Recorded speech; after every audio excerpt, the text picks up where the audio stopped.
ให้เฮ้าในแลนพากันไปสะดอกเคราะห์เอาแล้วผ่าพาดบานหนังสือก้อมเขาใหญ่ไปแล้วแต่งโท่งหนางัวขึ้นบาทเนี่ยเพิ่นมาเสียเคราะห์ให้เฮ้าสุนันตูโพนโตยีเทวาประมาอินทาปมาสังขาดุลาเทวดาเจ้าทั้งหลายจงมาเอายังคันผึ่งคันเทียนบูคานีเป็นดอคอจากเหนือจากตัวโอ้ยอ่อนซ่อนศาสตร์เด้พอใหญ่เลยเคาะบ่ได้อยู่ในเฮือนเคาะบ่ได้อยู่น้ำเสาเฮือนเคาะบ่ได้อยู่น้ำขั้นใดเคาะบ่ได้อยู่น้ำขี้ไฟเคาะบ่ได้อยู่น้ำก้อนเสาเคาะอยู่ในใจเจ้าย่ามใดเจ้าคิดบ่ดีเจ้าให้กันก็ผัวเจ้าให้กันก็เมียยักขึ้นบ้านเจ้าลูกยักสิให้สนั่นขึ้นตีกันยักที่นี่สิประจำเดือนออกทั้งหัวฝุ่นแดงจะวายถูกใจนรอน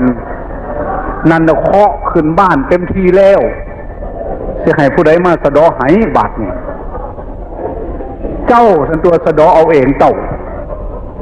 เวลาใดคิดชั่วพูดชั่วทำชั่วเมื่อนั้นน่ะเคาะร้ายเกิดขึ้นแล้วเวลาใดคิดดีพูดดีทำดี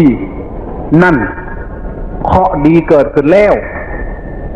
บ่ต้องให้ผู้อื่นสะเดาะให้เฮ้ามาสะเดาะเคาะกรรมเฮ้าสร้างคุณงามความดีถิ่มความชั่วเอาความชั่วถิ่มออกไปเคาะอยู่ในใจใจชั่วนั้นเป็นเคาะถ้าใจดีก็เรียกว่าเป็นเคาะดีคิดดีพูดดีทำดีเดี๋ยวนี้จะไปให้ข้าเจ้า